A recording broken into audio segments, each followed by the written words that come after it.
Hey there, I'm Joshua Johnson. It's great to be with you on this Friday, October 21st. And tonight, we're talking about student loans.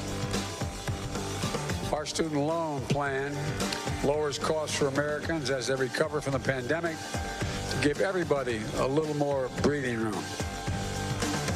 President Biden touts his loan forgiveness plan as the midterms approach. He sat down with MSNBC's Jonathan Capehart. We'll have some highlights. Inflation is at a 40-year high, but while some Americans are struggling, others are thriving. Zincle Esamwa digs into income inequality in tonight's feature report. Former President Trump is officially subpoenaed by the January 6th committee. Our legal analyst breaks it down. COVID has turned out to be a major risk factor for pregnancies. A new government report shows a startling correlation. Dr. Uche Blackstock will be here to explain.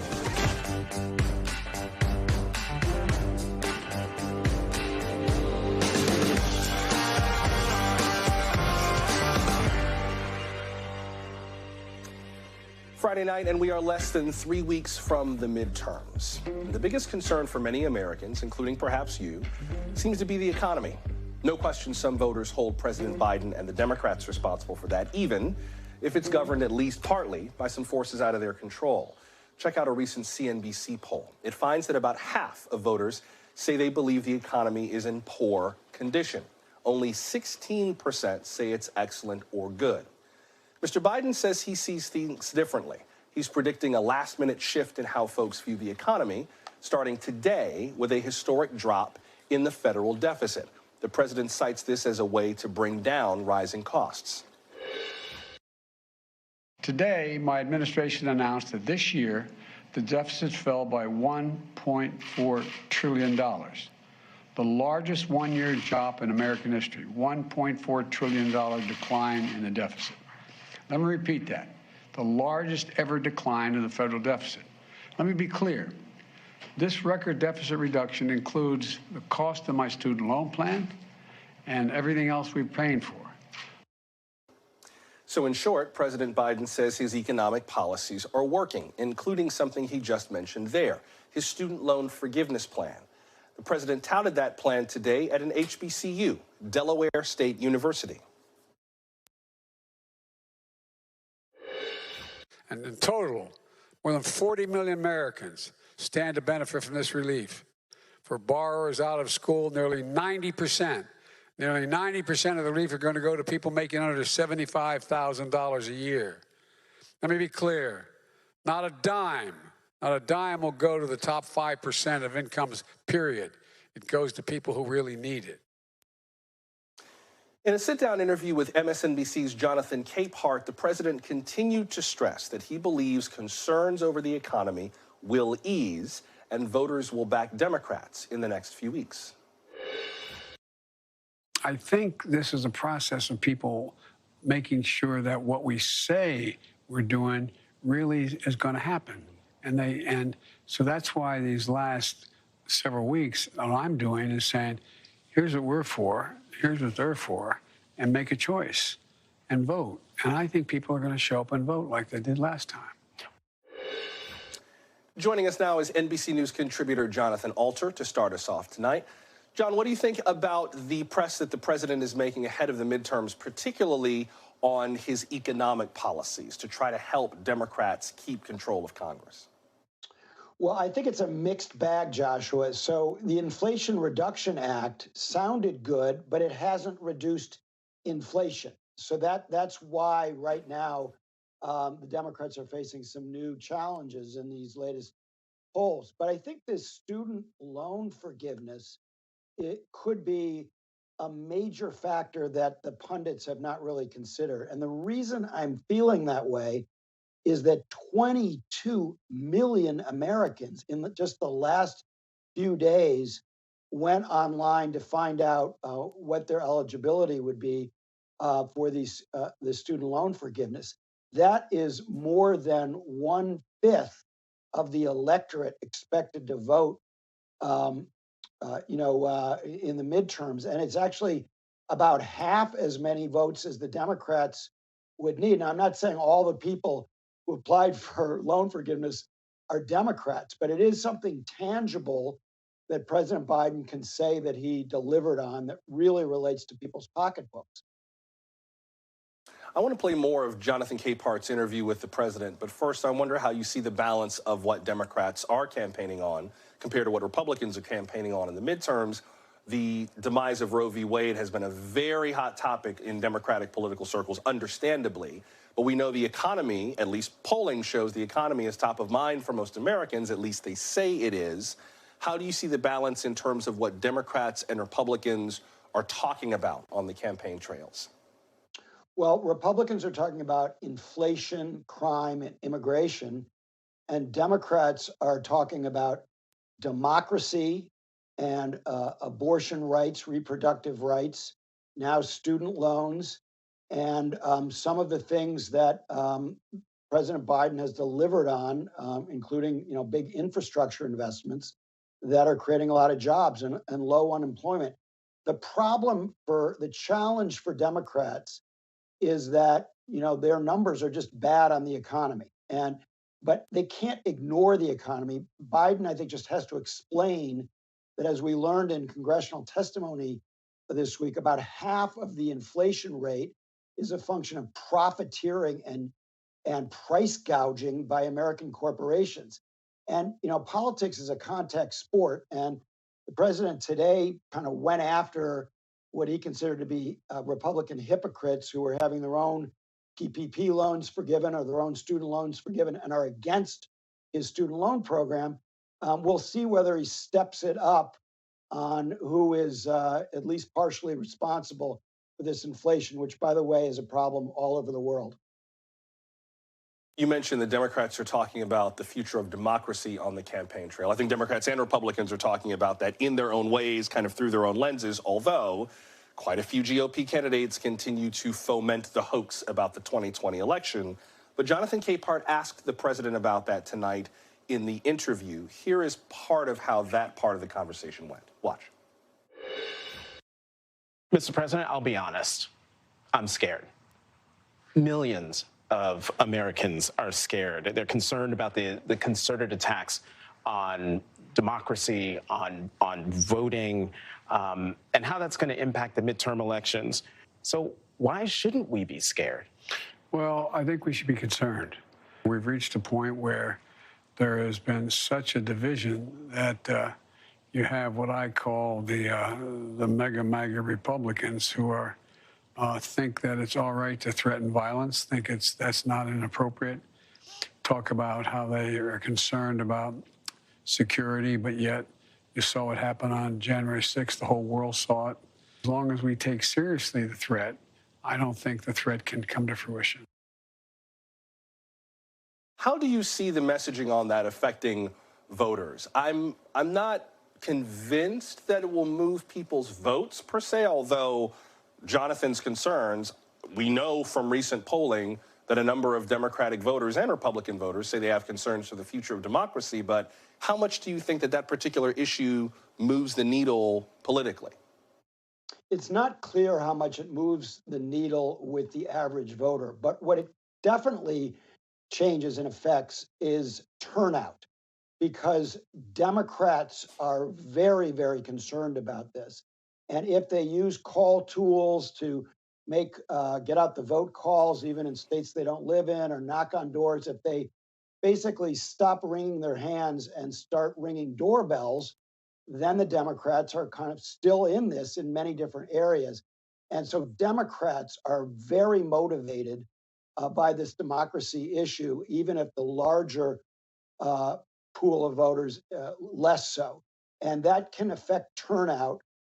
Because midterms, unlike presidential elections, turnout is always the big challenge. The early signs in Georgia, where voting has already begun, early voting, is the turnout is pretty heavy this year. If it's more like 2018 and less like 2014, when younger voters in particular in that midterm election during the Obama years did not show up, if it's more like 2018, the Democrats could do better than expected. Before I let you go, Jonathan, how do you see the impact of national Democrats and Republicans affecting the the votes that we place this November. I mean, President Obama endorsed J.B. Pritzker for re-election for governor of Illinois. No big shock there. Yeah. Former Vice President Mike Pence has been out speaking and kind of near the campaign trail, on the campaign trail, kind of. How do you see the profile of national politicians on both sides of the aisle affecting the midterms this time around? Briefly. I think there are only three that are of any consequence. The first one is President Trump. And, he is an asset in some areas, but more of a detriment in a general election. And so you see, some candidates on the Republican side who were kissing up to him during the primaries, they're now trying to put a little distance between themselves and President Trump. And the same thing for President Biden. He can help in some areas, but there are many other areas where the Democratic candidates are kind of running away from him a little bit. The third person who I think could be at least somewhat impactful is President Obama, and he has announced plans to campaign in a few different states. And if he can help drive turnout in a close election, and there are going to be a number of them, that could be a factor.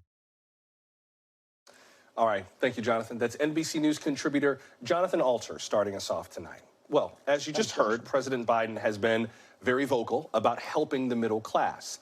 Meanwhile, many high earners have been doing better than ever. Student debt, inflation, soaring interest rates, a potential recession. It seems the top 1% is thriving despite it all. NBC's Zincle Esamwa has tonight's feature report. Today, it costs more to fill up your car, heat your home, and feed your family. Inflation at a 40-year high. Many Americans are struggling and barely getting by, but not everyone. In 2021, more than 1 million Americans became millionaires. That's according to research firm Spectrum Group. In fact, according to data from the Fed, many top earners built up their savings throughout the pandemic. And Fed data reveal that the top 1% hold nearly 10 times more wealth than the bottom 50% combined. But the wealth gap and income inequality were not always this dramatic. Economists like Chad Stone from the Center on Budget and Policy Priorities saying it's been decades in the making. For the first 25 years after the end of World War II, people at every place in the income distribution saw gains that roughly doubled in the course of 25 years. Flourishing in peace, with 67 million people gainfully employed, the most in our history, the United States today represents an achievement in good government unsurpassed in the history of man. There was inequality. There was still a big difference between the incomes of people at the top and the people at the bottom, but it didn't widen over that 25-year period, and everybody saw their standard of living double. Conditions started to change in the early 70s. Mr. Stone attributes this to an increase in international trade, a skills gap, and the decline of labor unions. He says this period was the end of, quote, shared prosperity. The economy started to grow more slowly than it had been, and income inequality widened. Groups in the middle and at the bottom saw their income growth slow rather dramatically, while the top group saw their income continue to rise. And that was particularly prominent in the 1980s, but it's still ongoing. Right now, median weekly earnings for full-time wage and salary workers is just over $1,000 or $54,000 a year. Compare that to the average for a one-bedroom rental in the U.S., more than $1,700, according to Rent.com. To help deal with rising prices, experts say consumers are flocking to discount stores like Dollar General and Dollar Tree. According to a survey from the firm InMarket, 35% of consumers say they are shopping significantly more at dollar stores. And for some people, food banks are more crucial too. Kara Ross from the Food Bank of Eastern Michigan says she sees this firsthand. People are not making enough money.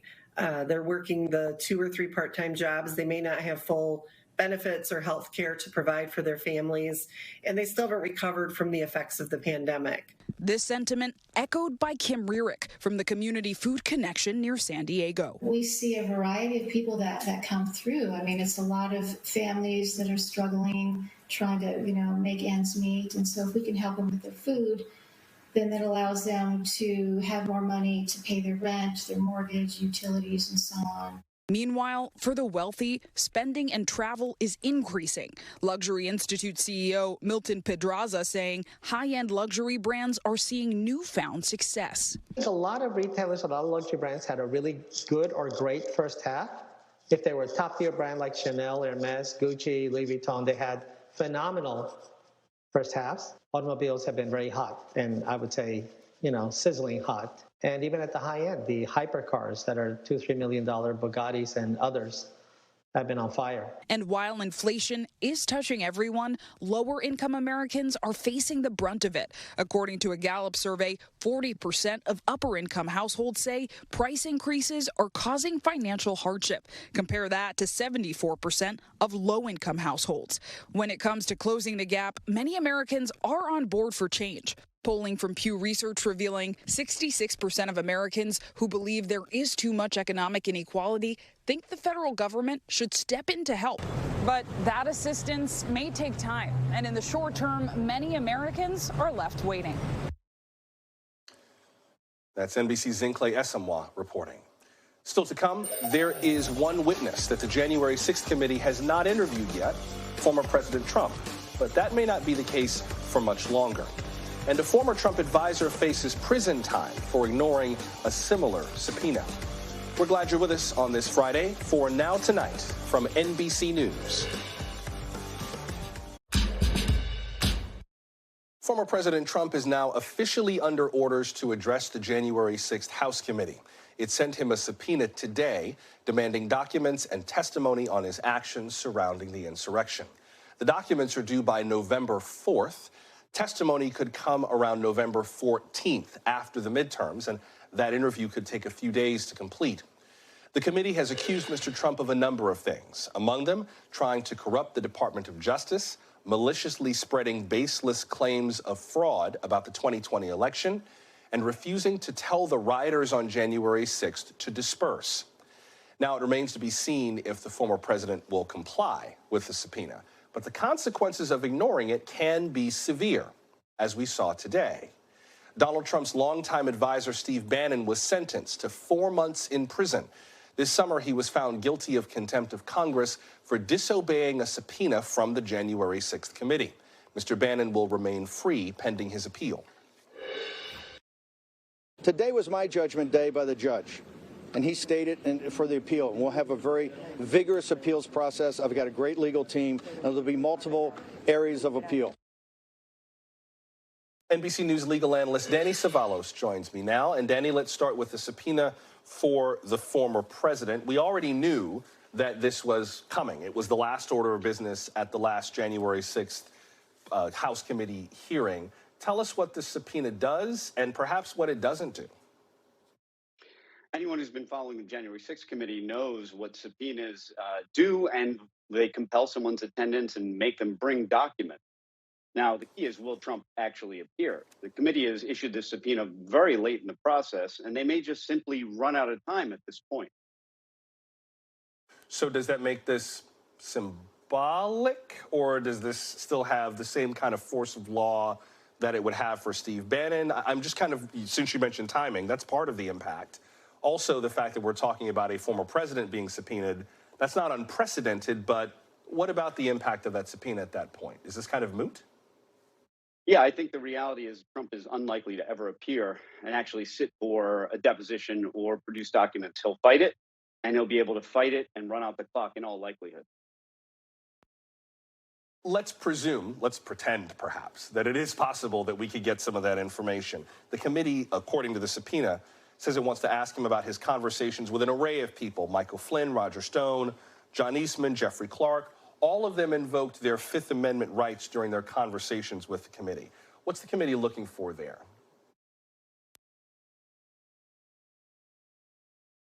Hey, Danny, I think we got a little technical trouble with you. Can you hear me?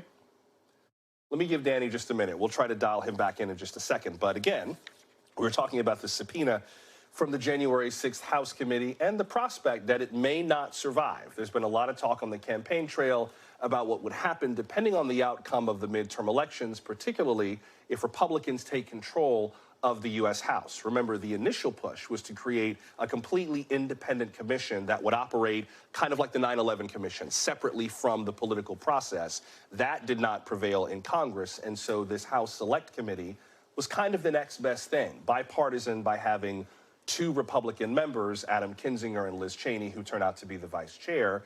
Now, the concern, at least among members of the committee, is that if Republicans prevail in taking the U.S. House, that they would either change the nature of the committee immediately or terminate the committee kind of the moment that they get into office. That remains to be seen, and that might also make the subpoena even more moot, depending on what happens from here. Let me give Danny one more chance. Danny Savalos, are you with us? Can you hear me? All right. Unfortunately, we'll have to discuss that with Danny Savalos a little later, but that was NBC News legal analyst Danny Savalos. But now let's move on to a follow-up about a recent story that we brought you about a controversial professor at NYU. Maitland Jones Jr. taught organic chemistry, one of the toughest classes a university can teach.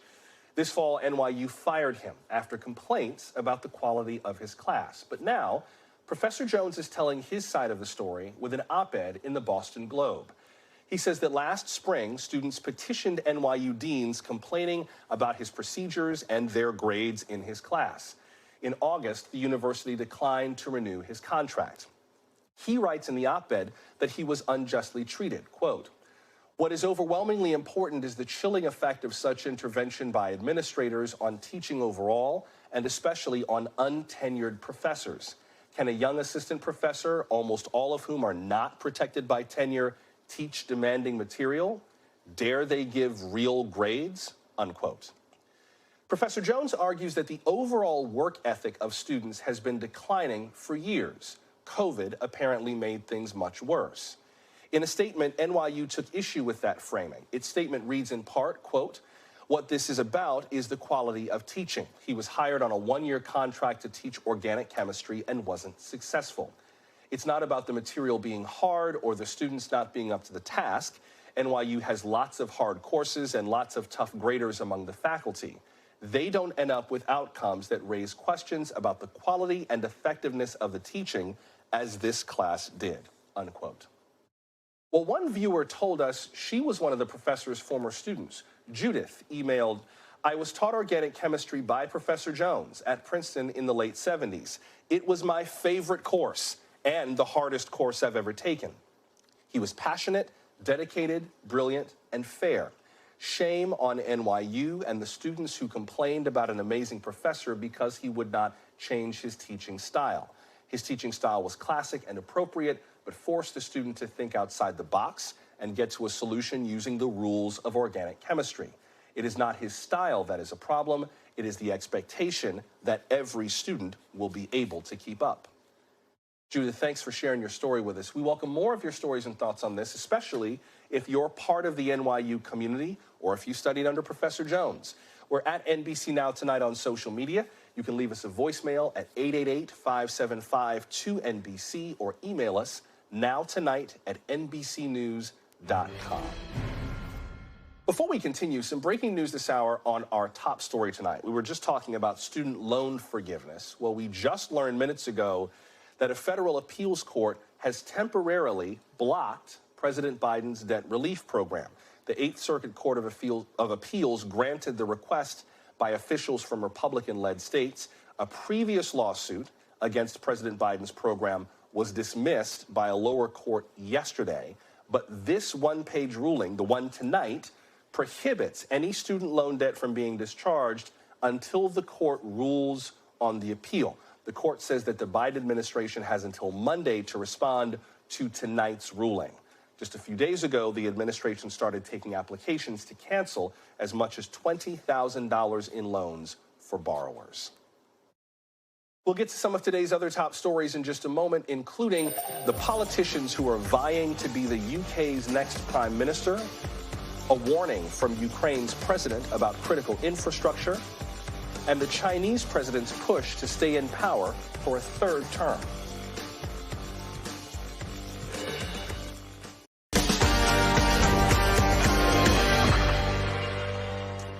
We begin our headlines tonight in the UK. Its government is scrambling to find a new prime minister.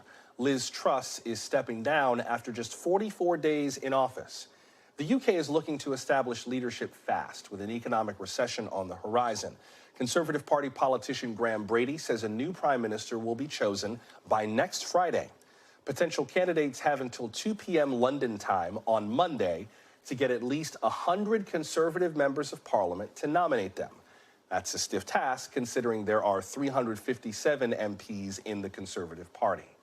From our partners at Sky News, political correspondent Ali Fortescue has more.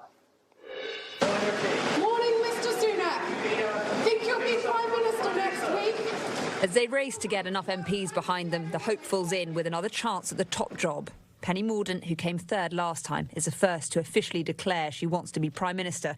But the name looming over this contest is an old one. Boris Johnson is returning from a Caribbean holiday, and some believe to go forward, the party must go back. I would lean towards Boris Johnson. I think he will still have some questions to answer around, obviously, that investigation.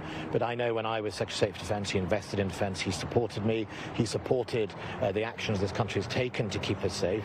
So that's, at the moment, I'm leaning towards that. It may have seemed far-fetched yesterday, but Boris Johnson now has the backing of some very senior MPs. Jacob Rees-Mogg, Simon Clarke, potentially Ben Wallace, saying they're going to back Boris Johnson.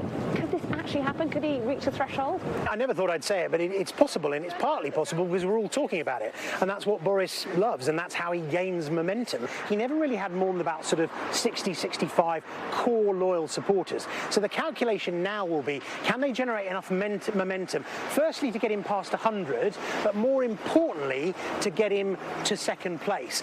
And I think that's what they'll be working on this weekend, to try and turn people to make sure that he does. The thing about Boris Johnson is that there are strong feelings on both sides. Some MPs would be incredibly upset if he came back as Prime Minister. Two have even said that they would quit the party altogether. And remember, there's still a parliamentary committee looking at whether he misled Parliament. But then there's Rishi Sunak, and he elicits strong feelings too. Some feel vindicated by Liz Truss becoming Prime Minister. Others say anyone but Rishi Sunak. What's clear is there's no obvious unity candidate right now. And ultimately MPs, most of whom currently back Rishi Sunak, won't necessarily get the final say. Do you accept if Boris Johnson gets to the membership, he'll likely win? I like Boris Johnson, and I supported him to the end, and I wasn't one of those who resigned from his government. But equally, I cannot see how he could unify the party and bring a government together, given that 60%, 70% of his own MPs were ready to vote against him in a vote of no confidence. Are you going to stand or rule yourself out? And then there are the outsiders, the former Home Secretary, understood to still hold leadership ambitions, and the International Trade Secretary, Kemi Badenoch, who was taking soundings from colleagues. The party needs to find a leader to unite behind. But the numbers mean it can only be a three-horse race. Penny is the right person to be able to pull all parts of the parliamentary party together, to be able to deliver on what actually matters to our constituents, which is getting that 2019 manifesto delivered and focusing on moving our country forward. And Penny, having had the range of experience in ministerial positions over the course of a 12-year period, has the ability to do that. But at the moment, Penny Mordaunt is a long way from 100 backers. There are two frontrunners, the former Prime Minister and the former Chancellor. The party knows it can't afford to get this wrong again. Ali Fortescue, Sky News, Westminster. Today, Ukraine saw more rolling blackouts. Russian forces are targeting critical infrastructure. Ukrainian President Volodymyr Zelensky claims that Russia is plotting to blow up a dam. That could cause devastating flooding in southern Ukraine. NBC's Cal Perry is in Kyiv with the latest. The U.S. Secretary of Defense today speaking with his Ukrainian counterpart, and the main subject of discussion, not surprisingly, the air defense systems protecting Ukraine. It has been 10 days of almost nonstop barrages from Russian forces. Officials here talking about more than 150 rockets, more than 150 drones fired in just 10 days. Ukraine has been asking for help from around the world with its air defense systems. The U.S. saying it will help improve those systems and send more ammunition needed to shoot down those rockets and drones. drones. Russia continues to carry out its air campaign across this country, targeting the energy infrastructure, trying to make life miserable for people who live here, hoping, according to President Zelensky, to cause a migration of people leaving this country once again to Europe. It would be the second wave. We had a wave in February when the war started. The fear now is winter is around the corner. People will not be able to stay here, and they will want to leave the country. All the while, the power plant in Zaporizhzhia remains a concern. Russian forces are there. They are embedded in the plant. This country calls that nuclear terrorism. Add to that a hydroelectric power plant and dam north of Kherson. According to the president of Ukraine, Russian troops have mined that dam. He says at an act of terrorism, they could blow it up at any time, flooding everything downriver, some 30 villages, including the city of Kherson. That's NBC's Cal Perry reporting from Kyiv. China's President Xi Jinping is about to extend his unprecedented run at the top of his country's government. The Communist Party Congress wraps up this weekend. It's held once every 5 years. Xi is set to receive a third term as both General Secretary and the head of China's armed forces. His other title, president, is not up for renewal until next spring, but for now, his power in the party is on full display. NBC foreign correspondent Janice Mackey-Freyer has more from Beijing. Inside the Great Hall of the People, there is order in every way, from how the tea is poured to the way delegates clap. With Xi Jinping set to make history here, extending rule that is now open-ended. His goal, he says, a great rejuvenation to transform China into what he calls a modern socialist country. For the past decade, Xi Jinping has purged party corruption while modernizing the military and overseeing the economic engine of a rising China. This party is trying to have a better, more down-to-earth approach and trying to really get the country into a more new direction. Xi has centralized power around him in a way not seen here since Mao Zedong. It's the party showcase of the last 10 years, with one man at the center of it all. An era that planted a Chinese flag on the moon, propped up the rural poor, and made the doctrine known as Xi Jinping thought standard learning in schools. Our great country's developments are inspiring, she says. But beyond the curated displays, there are cracks here, big ones, in a slowing economy where prosperity is no longer guaranteed. 1 in 5 young people here now unemployed. There is mass surveillance, mass internment, censorship has stiffened, and zero-tolerance COVID rules control every move. Even to cover the Congress required journalists to do quarantines and multiple COVID tests. Globally, China's diplomacy is fraying over Taiwan, with President Biden suggesting the U.S. would defend the self-governed island against a potential attack from China. We would not let it go unchecked. What does that mean? That means if this kind of trend goes on, I would see at the very end a very dangerous situation of a military conflict. Xi's one-man rule takes China toward political uncertainty. Though for delegates under the looming red star, it seems there are few decisions to make, except party unity and loyalty to Xi, his power absolute and yet to peak. Janice Mackey-Freyer, NBC News, Beijing. COVID has impacted everyone's lives, especially through pregnancies.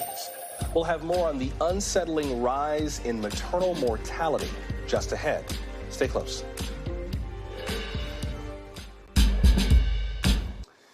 It is yet another thing to hate about COVID. More women in the U.S. dying during pregnancy and childbirth. A new federal report shows COVID has contributed to a fourth of maternal deaths, and maternal mortality continues to affect women of color more than whites. This report comes from the Government Accountability Office. That's the nonpartisan research arm of Congress. In 2019, black women suffered about 44 pregnancy-related deaths per 100,000 live births. By last year, that death rate had risen by more than half. White women suffer about 18 deaths per 100,000, but that rate also rose by half. For Hispanic women, it's just under 13 deaths per 100,000 births, but as of last year, that rate had more than doubled.